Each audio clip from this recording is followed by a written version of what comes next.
privilege and distinct honor to introduce the 44th President of the United States of America, Barack H. Obama.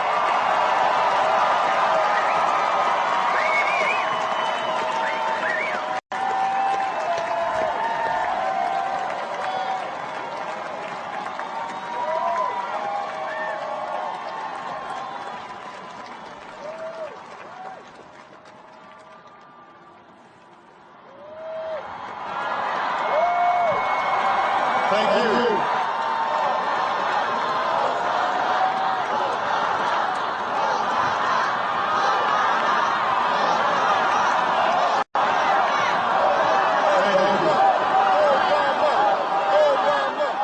Thank you so much. Vice President Biden, Mr. Chief Justice, members of the United States Congress, distinguished guests, and fellow citizens. Each time we gather to inaugurate a president, we bear witness to the enduring strength of our Constitution. We affirm the promise of our democracy. We recall that what binds this nation together is not the colors of our skin or the tenets of our faith or the origins of our names. What makes us exceptional, what makes us American, is our allegiance to an idea articulated in a declaration made more than 2 centuries ago.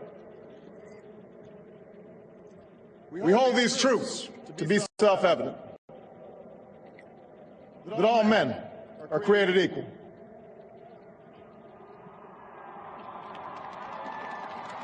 that they are endowed by their Creator with certain unalienable rights, that among these are life, liberty, and the pursuit of happiness. Today, we continue a never-ending journey to bridge the meaning of those words with the realities of our time. For history tells us that while these truths may be self-evident, they've never been self-executing. That while freedom is a gift from God, it must be secured by His people here on earth.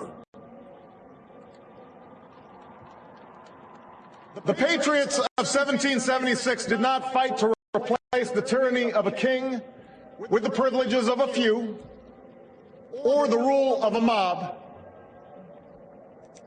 They gave to us a republic, a government of and by and for the people, entrusting each generation to keep safe our founding creed. And for more than 200 years we have.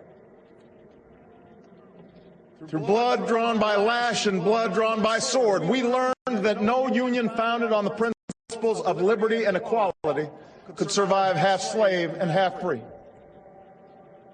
We made ourselves anew and vowed to move forward together.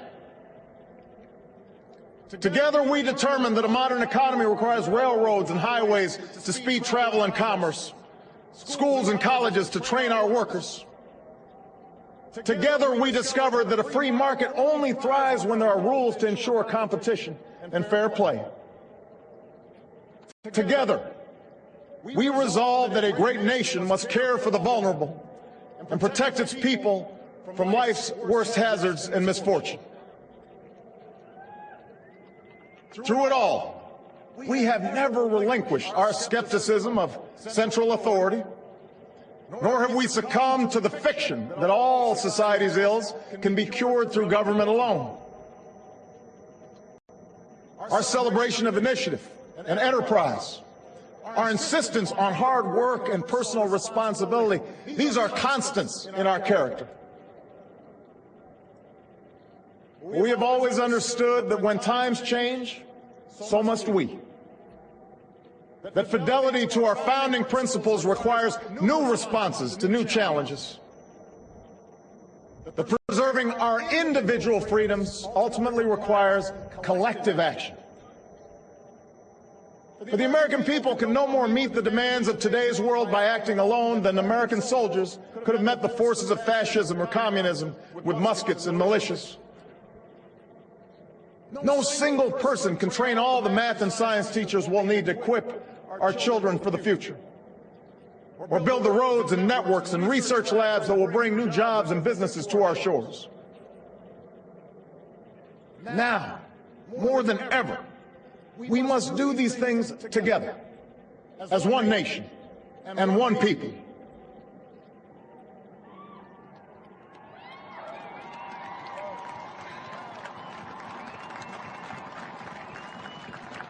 This generation of Americans has been tested by crises that steeled our resolve and proved our resilience.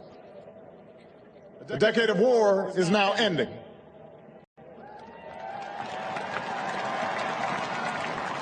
An economic recovery has begun. America's possibilities are limitless, for we possess all the qualities that this world without boundaries demands. Youth and drive, diversity and openness, an endless capacity for risk, and a gift for reinvention.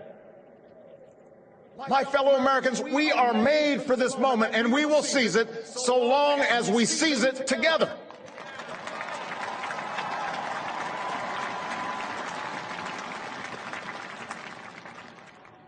For we, the people, understand that our country cannot succeed when a shrinking few do very well and a growing many barely make it. We believe that America's prosperity must rest upon the broad shoulders of a rising middle class. We know that America thrives when every person can find independence and pride in their work, when the wages of honest labor liberate families from the brink of hardship.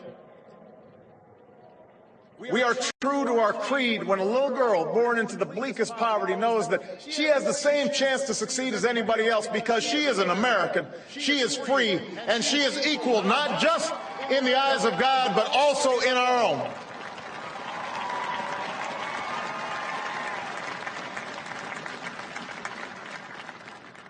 We understand that outworn programs are inadequate to the needs of our time.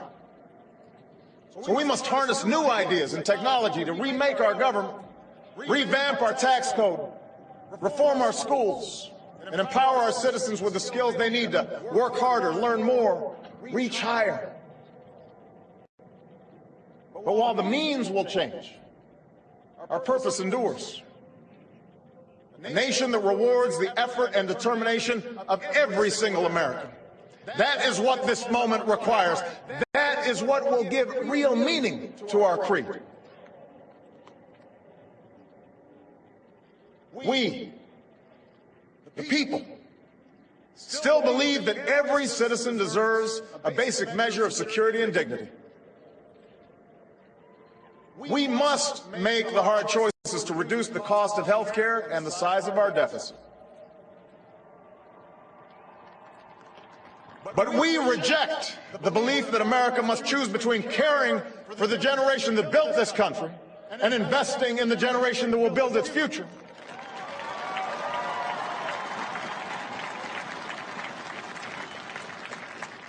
For we remember the lessons of our past, when twilight years were spent in poverty and parents of a child with a disability had nowhere to turn. We do not believe that in this country freedom is reserved for the lucky or happiness for the few. We recognize that no matter how responsibly we live our lives, any one of us, at any time, may face a job loss or a sudden illness or a home swept away in a terrible storm. The commitments we make to each other through Medicare and Medicaid and Social Security, these things do not sap our initiative, they strengthen us. They do not make us a nation of takers, they free us to take the risks that make this country great.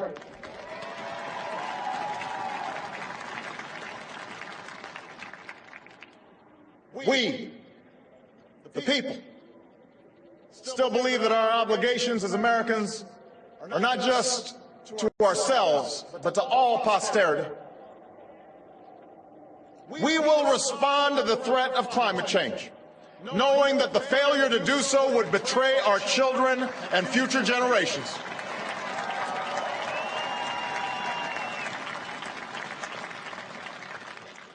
Some may still deny the overwhelming judgment of science, but none can avoid the devastating impact of raging fires and crippling drought and more powerful storms.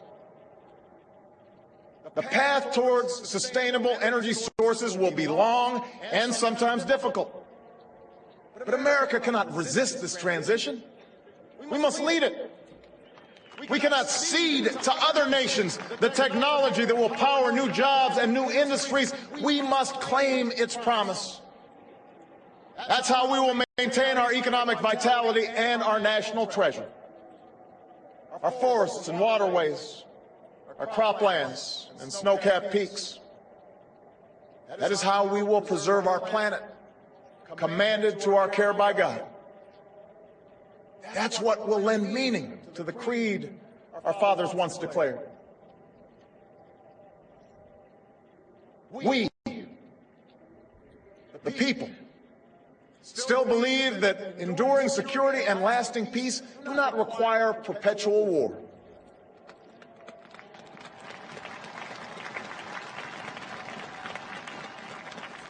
Our brave men and women in uniform, tempered by the flames of battle, are unmatched in skill and courage. Our citizens, seared by the memory of those we have lost, know too well the price that is paid for liberty.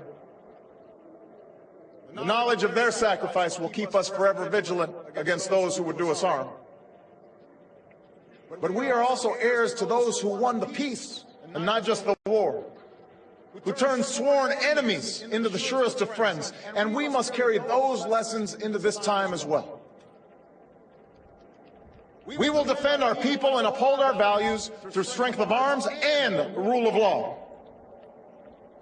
We will show the courage to try and resolve our differences with other nations peacefully, not because we are naive about the dangers we face, but because engagement can more durably lift suspicion and fear. America will remain the anchor of strong alliances in every corner of the globe. We will renew those institutions that extend our capacity to manage crisis abroad. For no one has a greater stake in a peaceful world than its most powerful nation. We will support democracy from Asia to Africa, from the Americas to the Middle East, because our interests and our conscience compel us to act on behalf of those who long for freedom.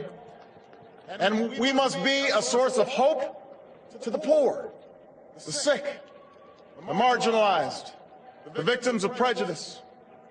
Not out of mere charity, but because peace in our time requires the constant advance of those principles that our common creed describes: tolerance and opportunity, human dignity, and justice.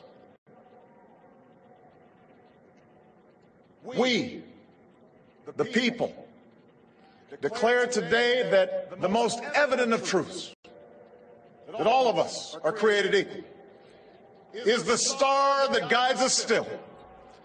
Just as it guided our forebears through Seneca Falls and Selma and Stonewall, just as it guided all those men and women, sung and unsung, who left footprints along this great mall, to hear a preacher say that we cannot walk alone, to hear a king proclaim that our individual freedom is inextricably bound to the freedom of every soul on earth.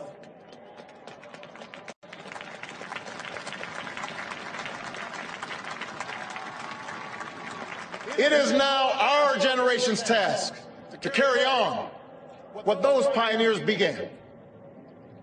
For our journey is not complete until our wives, our mothers, and daughters can earn a living equal to their efforts.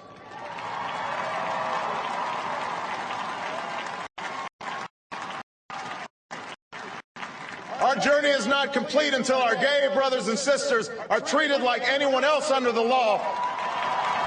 For if we are truly created equal, then surely the love we commit to one another must be equal as well. Our journey is not complete until no citizen is forced to wait for hours to exercise the right to vote. Our journey is not complete until we find a better way to welcome the striving, hopeful immigrants who still see America as a land of opportunity. Until bright young students and engineers are enlisted in our workforce rather than expelled from our country.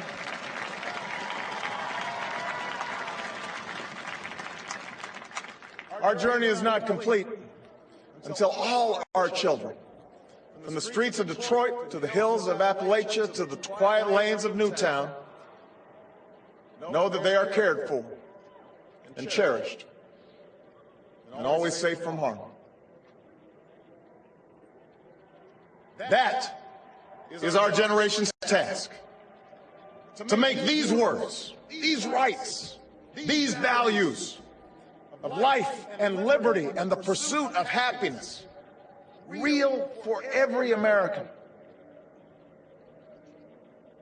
Being true to our founding documents does not require us to agree on every contour of life. It does not mean we all define liberty in exactly the same way or follow the same precise path to happiness. Progress does not compel us to settle centuries-long debates about the role of government for all time, but it does require us to act in our time.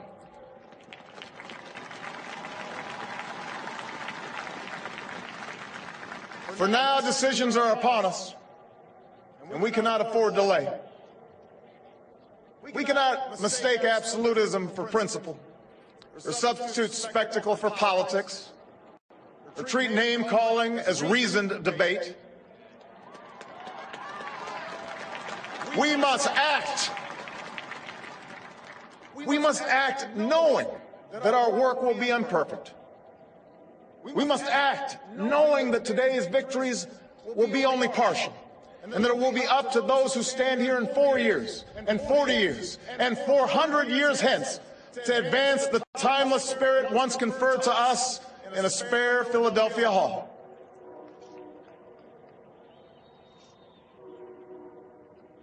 My fellow Americans, the oath I have sworn before you today, like the one recited by others who serve in this Capitol, was an oath to God and country, not party or faction. And we must faithfully execute that pledge during the duration of our service. But the words I spoke today are not so different from the oath that is taken each time a soldier signs up for duty, or an immigrant realizes her dream. My oath is not so different from the pledge we all make to the flag that waves above and that fills our hearts with pride. They are the words of citizens, and they represent our greatest hope. You and I, as citizens, have the power to set this country's course.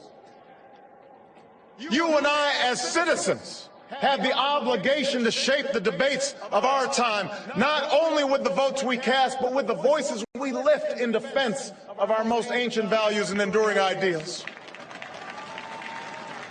Let us, each of us, now embrace with solemn duty and awesome joy what is our lasting birthright. With common effort and common purpose, with passion and dedication, let us answer the call of history and carry into an uncertain future that precious light of freedom. Thank you, God bless you, and may He forever bless these United States of America.